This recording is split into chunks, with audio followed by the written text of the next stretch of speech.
Now I'll move from there to simple temperature dependence of magnetism. Okay. So you have a material, let's say F electrons you have or D electrons you have, whatever you have. You know at room temperature magnetic moment value is whatever x2, let's say 2 Bohr magneton, whatever it is. You know there is a value. The moment you are cooling it down for room temperature or from a high temperature to room temperature, whatever it is, the moment you are cooling it down, those spin previously you were having now will get an opportunity to realign. Usually molecules means you can have different spin organized in a different fashion.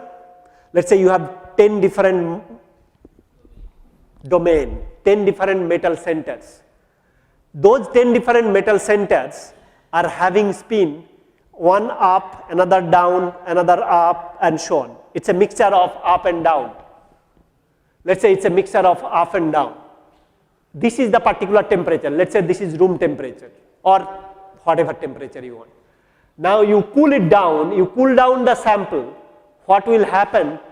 This randomly oriented spin will get some particular orientation. It will try to freeze. You will be able to freeze this spin more and more if you decrease the temperature. You start with 1000 degrees centigrade, come to room temperature, magnetic moment value will increase for the sample. This is the behavior you are expected to see for paramagnetic complex. Okay? So random spin, little bit organized, further organized. Now that's the kind of behavior you should expect for paramagnetic species. Sometime what happens is one spin of one molecule is influencing the spin of other molecule. How it is? Let me give you an example here. Let's say this is a spin, this is the d orbital of one atom or one metal center, this is the d orbital of another metal center. Now in absence of anything in between, if there is no bridging between these two metal centers, this is spin up, this is spin up, half and half. So total spin should be half plus half 1. But in presence of a ligand or bridging species having 2 electrons, what will happen?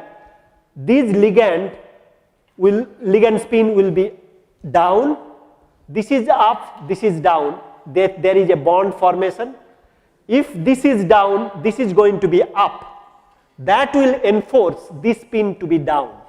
To start with, you have up spin for this, up spin for that. 2 centers up, up. Since they are bridged by a second ligand, something let's say oxide, O2 minus. It has 2 unpaired electrons. Let's say you have copper 2 plus or copper 3 plus, oxide, copper. Copper 2 plus, oxide, copper 2 plus. Copper 2 plus is D9, 1 unpaired electron. Oxide, 2 unpaired electron, okay, 2 unpaired electrons, and then another copper 2 plus, another unpaired electron. Let's say you are having copper, oxide, copper, 2 plus, 2 plus, 2 minus, there is net charge is going to be let's say 2 plus, doesn't matter.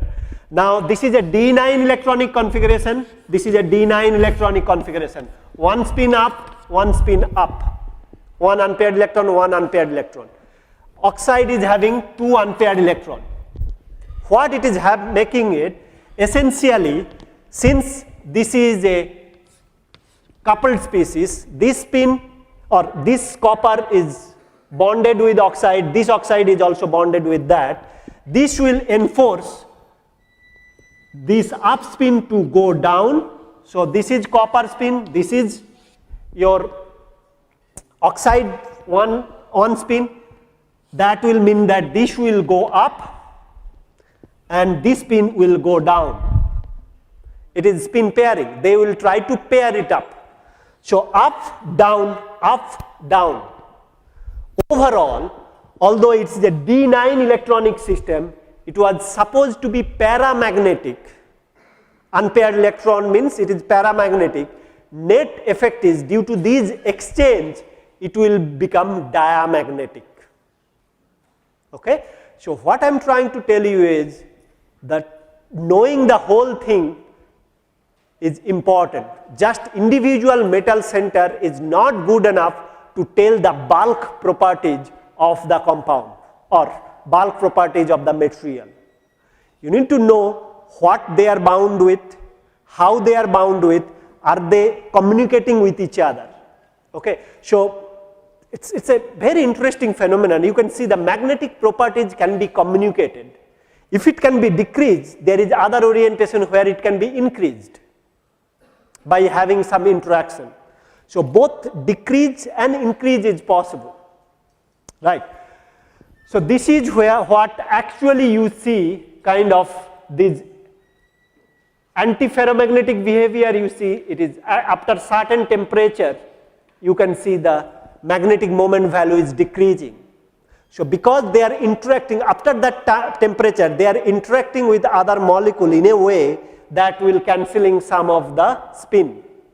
It could also increase as you see for ferromagnetic cases. So it is nothing but electronic spin are varying different ways, okay, with respect to temperature. It may be pairing up or it may be getting more unpaired. Okay, thereby you see, of course, this is nothing but more of a paramagnetic, but the increment with respect to temperature is huge all of a sudden, right? So it is increasing as you decreasing the temperature, but after certain temperature you see that there is a jump or the slope is changing, right? So something is happening in terms of electronic arrangement. That's all it says. Okay. Now you can see read about these of Curie temperature and whatever this nil temperature and so on. I think you have studied it before. Ferromagnetic, antiferromagnetic and paramagnetic. You study from a book. Okay. Magnetization. Okay. So if you see, if you are trying to magnetize one species, let's say with a magnet you are trying to magnetize another species. What essentially happening is you are reorienting the spin of those molecules. Okay? So for example, this is the magnetization. If you can reverse the spin, this is going to lead to the neutralization. Right? It's nothing but changing the spin. All up, all down, one up, one down. How many up, how many down? Going to determine the magnetic properties or magnetic behavior of a compound. 2 more minutes, maybe 1 minute will be good enough. Okay, you read this.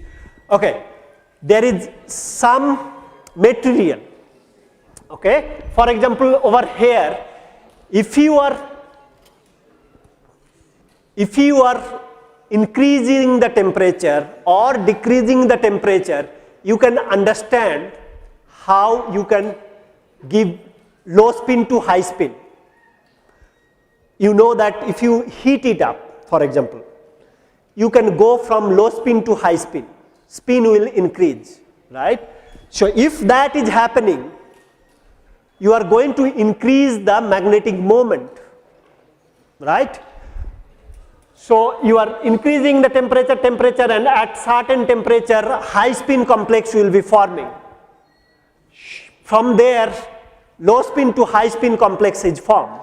Now if that high spin species upon cooling down or bringing it to room temperature does not come back to the previous orientation, that means low spin orientation quickly, those are the one are called hard magnet.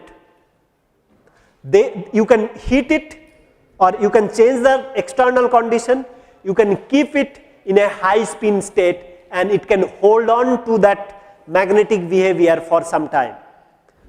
Those are hard magnet. Usual magnets are hard magnet. There are soft magnet. You heat it little bit, it goes up, magnetic values goes up, low spin to high spin configuration occur, but then again cooling down, it comes back very quickly. These are called soft magnet. So you can read about hard magnet and soft magnet once again from any book. Okay, almost done. I think this is done. This is one or two last slide. It's the same thing.